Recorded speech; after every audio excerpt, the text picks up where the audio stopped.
नमस्कार साथियों। पंजाबी साहित्य के अंदर एक इंपॉर्टेंट टॉपिक के उपर आप पढ़ रहे सी अलंकार ते अज आप देखांगे अनुप्रास अलंकार के बारे कि अनुप्रास अलंकार की है। इसकी व्याख्या नूं देखांगे, परिभाषा देखांगे ते नाल ही कुछ कावी टोटे देख के आप पहचान करांगे कि किस तरीके का हुंदा है अनुप्रास अलंकार। ਜਿਹੜੇ ਮੇਰੇ ਸਾਥੀਆਂ ਨੇ ਇਸ ਤੋਂ ਪਹਿਲੇ ਵਾਲੀ ਵੀਡੀਓ ਨਹੀਂ ਦੇਖੀ ਤਾਂ ਉਹ ਚੈਨਲ ਦੀ ਪਲੇਲਿਸਟ ਦੇ ਅੰਦਰ ਦੇਖ ਸਕਦੇ ਨੇ। ਇਸ ਦੇ ਨਾਲ ਹੀ ਨਾਲ ਤੁਸੀਂ ਕਮੈਂਟ ਕਰਕੇ ਜ਼ਰੂਰ ਸਾਨੂੰ ਦੱਸਿਆ ਕਰੋ ਕਿ ਇਹ ਵੀਡੀਓ ਆਪ ਨੂੰ ਕਿਸ ਪ੍ਰਕਾਰ ਦੇ ਲੱਗਦੇ ਨੇ, ਕਿਉਂਕਿ ਸਹਿਜ ਸਟੱਡੀ YouTube ਚੈਨਲ ਦਾ ਉਦੇਸ਼ ਹੈ ਵਿਦਿਆਰਥੀ ਹਿੱਤ 'ਚ ਵਧੇਰੇ ਲਾਹੇਵੰਦ ਪਠਨ ਸਾਮਗਰੀ ਹੈ ਜਿਹੜੀ ਉਹ ਅਵੇਲੇਬਲ ਕਰਵਾਈ ਜਾ ਸਕੇ। ਤਾਂ ਉਹ ਸਾਥੀਓ ਦੇਖਦੇ ਹਾਂ ਅੱਜ ਆਪਾਂ ਅਨੁਪ੍ਰਾਸ ਅਲੰਕਾਰ ਦੇ ਬਾਰੇ। ਸਭ ਤੋਂ ਪਹਿਲੇ ਆਪਾਂ ਇਸ ਦੀ ਪਰਿਭਾਸ਼ਾ ਹੀ ਦੇਖ ਲੈਂਦੇ ਹਾਂ। जद कविता विचों इक्को जिहे समान वरना अखरां जां शब्दां दा बार बार दोहराओ इस तरह होवे कि उस विच संगीतक लय वजन ते तोल पैदा होवे, उस नूं अनुप्रास अलंकार कहा जाता है। यानी अनुप्रास अलंकार आपां किस नूं कहांगे? उहनूं कहांगे जदों किसी कविता दे अंदर एक जैसे अखरां वरना शब्दां दा यानी समान जिहड़े वर्ण हुंदे ने ਜਾਂ ਫਿਰ ਅੱਖਰ ਜਾਂ ਫਿਰ ਸ਼ਬਦ ਹੁੰਦੇ ਉਹਨਾਂ ਦਾ ਬਾਰ-ਬਾਰ ਦੁਹਰਾ ਹੋ ਜਾਏ, ਯਾਨੀ ਰਿਪੀਟ ਹੋ ਜਾਣ ਤੇ ਰਿਪੀਟ ਹੋਣ ਦੇ ਨਾਲ ਇੱਕ ਵਧੀਆ ਸੰਗੀਤਕ ਲੈ ਪੈਦਾ ਹੋ ਰਹੀ ਹੋਵੇ, ਇੱਕ ਬਹੁਤ ਵਧੀਆ ਵਜਨ ਤੋਲ ਬਣ ਰਿਹਾ ਹੋਵੇ, ਤਾਂ ਐਸੀ ਜਿਹੜੀ ਕਿਰਿਆ ਹੋਏਗੀ ਉਸ ਕਾਵੀ ਟੋਟੇ ਦੇ ਅੰਦਰ ਉਸ ਨੂੰ ਆਪਾਂ ਕੀ ਕਹਾਂਗੇ? ਉਹਨੂੰ ਆਪਾਂ ਅਨੁਪ੍ਰਾਸ ਅਲੰਕਾਰ ਦਾ ਨਾਮ ਦੇਵਾਂਗੇ। ਹੁਣ ਦੇਖਦੇ ਹਾਂ ਇਸ ਦੀ ਵਿਆਖਿਆ। अनुप्रास का अर्थ है वार वार दोहराओ, यानी जो बार बार रिपीट होवे कोई शब्द होवे चाहे वो कोई अखर होवे तो उन्होंने आपां की कहांगे? अनुप्रास।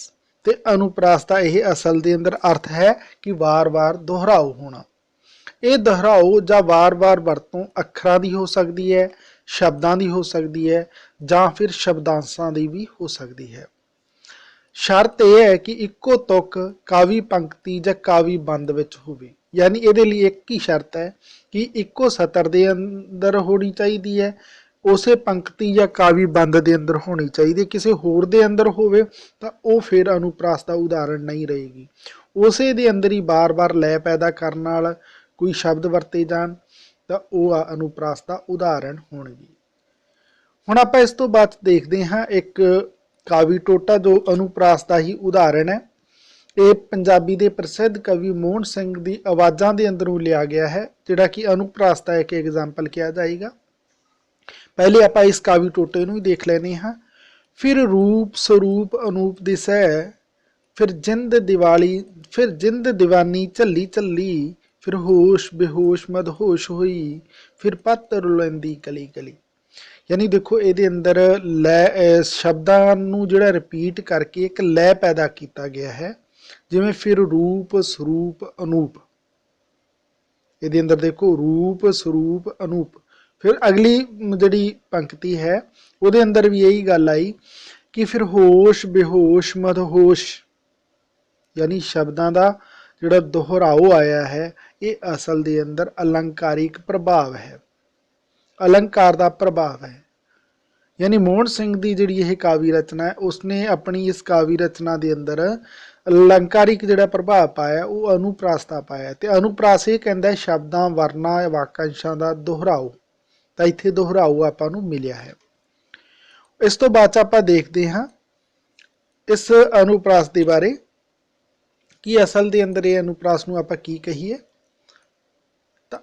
इस विच रूप स्वरूप अनूप विच आए उप शब्द यानी उप अखर है जिहड़ा 3 बार दोहराए गए ने।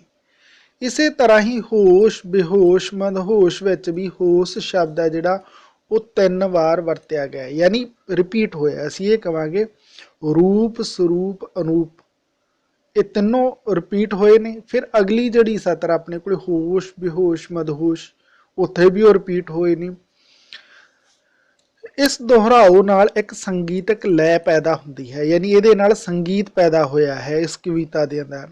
ये अनुप्रास अलंकार का उदाहरण है। इनू आपां किहड़ा उदाहरण कहांगे? अनुप्रास का। अनुप्रास एक शब्द अलंकार है जो शब्दों के प्रयोग पर निर्भर करता है, यानी अनुप्रास जिहड़ा अलंकार है वो किहड़ा अलंकार है, वो एक शब्द अलंकार है। आप पहले अलंकारां दे प्रकार पढ़ के आए हाँ, एक शब्द अलंकार, अर्थ अलंकार, ते तीसरा अपने कोले आ गया सी शब्दार्थ अलंकार। उस दे अंदरों आपां अनुप्रास अलंकार नूं शब्द अलंकार दे अंतर्गत रखते हैं, क्योंकि इस दे अंदर शब्दां दे नाल प्रभाव पैंदा है ते शब्दां दे वार-वार दोहराओ दे नाल प्रभाव पैंदा है, एक संगीतक लय पैदा हुंदी है, इसलिए ये अनुप्रास अलंकार है। जेकर उपरोक्त उदाहरणां विच रूप की थां शक्ल वरत लईए ਅਤੇ ਸਰੂਪ ਦੀ ਥਾਂ ਸੁੰਦਰ ਰੱਖ ਲਈਏ ਤਾਂ ਅਨੁਪ੍ਰਾਸ ਅਲੰਕਾਰ ਨਹੀਂ ਬਣਦਾ, ਕਿਉਂਕਿ ਫਿਰ ਉਹ ਰਿਪੀਟ ਨਹੀਂ ਹੋਏਗਾ। ਦੇਖੋ ਇਹਨੂੰ ਆਪਾਂ ਰੂਪ ਨੂੰ ਆਪਾਂ ਸ਼ਕਲ ਵੀ ਕਹਿ ਸਕਦੇ ਹਾਂ, ਸਰੂਪ ਨੂੰ ਆਪਾਂ ਸੁੰਦਰ ਵੀ ਕਹਿ ਸਕਦੇ ਹਾਂ, ਪਰ ਜਦੋਂ ਆਪਾਂ ਸ਼ਕਲ ਤੇ ਸੁੰਦਰ ਕਹਾਂਗੇ ਤਾਂ ਉਹਦੇ ਨਾਲ ਪ੍ਰਭਾਵ ਨਹੀਂ ਪਏਗਾ, ਰਿਪੀਟ ਨਹੀਂ ਹੋਣਗੇ। ਊਪ ਸ਼ਬਦ ਦੇ ਆਉਣ ਨਾਲ ਉਹਨਾਂ ਦੇ ਅੰਦਰ ਸੰਗੀਤਕ ਲੈ ਪੈਦਾ ਹੋਈ ਹੈ, ਤੇ ਸੰਗੀਤਕ ਲੈ ਪੈਦਾ ਕਰਨਾ, ਇੱਕ ਪ੍ਰਭਾਵ ਪਾਉਣਾ, ਇਹ ਇੱਕ ਅਲੰਕਾਰ ਦੀ ਵਜ੍ਹਾ ਹੈ। इस लिए खास शब्दों की वरतों करके अनुप्रास अलंकार प्रगट होता है। इस करके अनुप्रास एक शब्द अलंकार है। अनुप्रास अलंकार के 5 भेद हैं, यानी अनुप्रास अलंकार नूं भी आपां अगे 5 भागां च वंड सकते हैं। वो किहड़े-किहड़े ने उन्हां नूं आपां देख लैने आ। छेक अनुप्रास, वृत्ति अनुप्रास, श्रुति अनुप्रास, लाट अनुप्रास ते अंत दे अंदर अंत अनुप्रास, यानी ये जिहड़े अपने कोल 5 भेद हैं, इन्हां दे अंदर अनुप्रास अलंकार नूं आपां वंडदे हां। अनुप्रास अलंकार एक शब्द अलंकार है। यानी मैनूं आस है कि आपनूं ये गल समझ आ गई होएगी कि अनुप्रास अलंकार है जिहड़ा वो किहड़ा है। हुण इत्थे एक कावी टोटा अपने कोल फिर आ गया, इसनूं आपां देख लैंदे हां ते कोशिश करदे हां कि इस दे अंदर किस तरीके नाल अलंकार शब्द अलंकार वरतिया गया है। भाओ भगत भाओ भेल साध सरेसिया नित नित नवल नवेल गुरमुख भेसिया। ये भाई गुरदास दियां जिहड़ियां सतरां ने, इहदे अंदर भी देखो साथियों, भाओ भगत भाओ भेल, फिर इस दे नाल जिहड़े ये अपने कोले शब्दां दा दोहरा आया है, ये अलंकारिक प्रभाव दे कारण है। भाओ भगत भाओ भेल, यानी इसका मतलब ये होया कि जिहड़े रिपीट होए शब्द, इहदे नाल जिथे लै पैदा हुई है उत्थे ये अलंकार की पैरवाई भी करते हैं। तो इस तरीके दे जो रिपीट शब्द होण जिहदे नाल संगीत पैदा होवे तो वह शब्द अलंकार का अनुप्रास आ जाएगा। हुण अपने कोले एक सुरजीत पात्र की साज नाम की यह किरत दे अंदरों लिया गया है कावी टोटा, ये भी आप देख लेने हैं, जिहदे अंदर अनुप्रास अलंकार का एक उदाहरण है। पागल खाना शोर बुन रहा है, जंगल जन जंगल विरलाप कर रहा है, कुरबल कुरबल कोट करोड़ा किरम अपना कर्म कर रही। हुण इहदे अंदर देखो साथियों, बड़ा ही कुरबल कुरबल कोट करोड़ा किरम अपना कर्म कर रही। हुण रिपीट होने दे नाल किते ना किते यह लै पैदा हो रही है, तो यह अनुप्रास का ही आपां इसनूं नाम देंगे। तो इस तरीके नाल आपां अनुप्रास नूं वधेरे ढंग नाल समझ सकते हो। होर भी तुसीं बहुत सारे कावी टोटे इदां दे लैके उस दे अंदर समझ सकते हो। अमृता प्रीतम की एक जिहड़ी किरत है वारे शाह दे बारे, ओह आपां ये देख लैने हां। इस जरखे जमीन दे लूह लूं फुट्टिया जहर, गिठ गिठ चढ़ियां लालियां, फुट फुट चढ़िया कहर। व्यू विलिसी वाह फिर बन बन वगी जा, उन्हें हर एक वांस दी वंजली दित्ती नाग बना। देखो इत्थे शब्दां दा जिहड़ा प्रभाव पिया है वो शब्दां दे दोहराऊ कारण है, उन्हां दे नाल लै भी पैदा हुई है, उस दे नाल इस कविता की सुंदरता भी वधी है। सूझ दे अंदर जिहड़ा निखार आया है वो किते न किते वो अलंकारिक दृष्टिकोण ही है इस कवितरी का, क्योंकि इस दे अंदर जिहड़ा अलंकार वरत्या वह अनुप्रास है। जिवें कि इस दे अंदर गिठ गिठ चढ़ियां लालियां, फुट फुट चढ़िया कहर। हुण शब्द दोहराए गए ना, जिवें लू लू फुट्टिया जहर, फिर अगे भी आया है जिवें विहू बलीसी दा फिर बन बन वगी जा।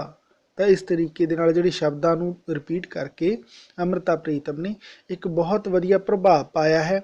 ये अनुप्रास अलंकार दे कारण ही है। ਇਸ ਤੋਂ ਬਾਅਦ ਸਾਥੀਓ ਆਪਾਂ ਤੁਸੀਂ ਹੋਰ ਵੀ ਪਾਠ ਪੁਸਤਕਾਂ ਦੇ ਅੰਦਰੋਂ ਆਪਣੀਆਂ ਸਾਹਿਤਕ ਰਚਨਾਵਾਂ ਦੇ ਅੰਦਰੋਂ ਇਦਾਂ ਦੇ ਕਾਵਿ ਟੋਟੇ ਦੇਖ ਕੇ ਉਹਨਾਂ ਦੀ ਪ੍ਰੈਕਟਿਸ ਕਰ ਸਕਦੇ ਹੋ, ਸਮਝ ਸਕਦੇ ਹੋ ਕਿ ਕਿਹੜਾ ਅਨੁਪ੍ਰਾਸ ਅਲੰਕਾਰ ਹੈ ਤੇ ਉਹ ਕਿਉਂ ਹੈ। ਬਸ ਦੋ ਹੀ ਗੱਲਾਂ ਅਸੀਂ ਨੋਟਿਸ ਰੱਖਣੀਆਂ ਨੇ ਇੱਥੇ। ਇੱਕ ਸਭ ਤੋਂ ਵੱਡੀ ਗੱਲ ਇਹ ਹੈ ਕਿ ਇਹ ਸ਼ਬਦ ਅਲੰਕਾਰ ਹੈ, ਤੇ ਦੂਜੀ ਗੱਲ ਹੈ ਜਦੋਂ ਕਵਿਤਾ ਦੇ ਅੰਦਰ ਸ਼ਬਦਾਂ ਦਾ ਦੁਹਰਾਓ ਪ੍ਰਭਾਵ ਪਾਵੇ ਤਾਂ ਉਹ ਅਨੁਪ੍ਰਾਸ ਅਲੰਕਾਰ ਦਾ ਉਦਾਹਰਣ ਹੋਏਗਾ। ਮੈਨੂੰ ਆਸ ਹੈ ਕਿ ਆਪ ਨੂੰ ਅਨੁਪ੍ਰਾਸ ਅਲੰਕਾਰ ਹੈ ਜਿਹੜਾ ਉਹ ਸਮਝ ਆ ਗਿਆ ਹੋਏਗਾ। ਇਸ ਦੇ ਬਾਰੇ ਆਪ ਨੂੰ ਸਮੇਂ-ਸਮੇਂ ਸਿਰ ਕੁਐਸਚਨ ਵੀ ਅਵੇਲੇਬਲ ਕਰਵਾਵਾਂਗੇ ਤਾਂ ਕਿ ਆਪ ਦੀ ਪ੍ਰੈਕਟਿਸ ਹੋ ਸਕੇ, ਆਪ ਨੂੰ ਯਾਦ ਰਹਿ ਸਕੇ ਤੇ ਆਪ ਪਹਿਚਾਣ ਕਰ ਸਕੋ। ਐਸੇ ਤਰੀਕੇ ਨਾਲ ਸਾਥੀਓ ਤੁਸੀਂ ਚੈਨਲ ਦੇ ਨਾਲ ਜੁੜੇ ਰਹਿਣਾ ਤਾਂ ਕਿ ਮੈਂ ਆਪ ਨੂੰ ਹਰ ਰੋਜ਼ ਕੋਈ ਨਾ ਕੋਈ ਪੰਜਾਬੀ ਦਾ ਜਿਹੜਾ ਵੀਡੀਓ ਲੈ ਕੇ ਆ ਰਿਹਾ ਉਹ ਆਪ ਨੂੰ ਕੁਝ ਨਾ ਕੁਝ ਸਿਖਾ ਸਕਾਂ ਤੇ ਆਪ ਦੇ ਨਾਲ ਸਾਂਝਾ ਕਰਕੇ ਇੱਕ ਅਸੀਂ ਨਵੀਂ ਦਿਸ਼ਾ ਦੇ ਵੱਲ ਅਗਾਂਹ ਵੱਧ ਸਕੀਏ। ਮਿਲਦੇ ਹਾਂ ਅਗਲੀ ਕਲਾਸ ਦੇ ਅੰਦਰ, ਉਦੋਂ ਤੱਕ ਦੇ ਲਈ ਧੰਨਵਾਦ ਸਾਥੀਓ।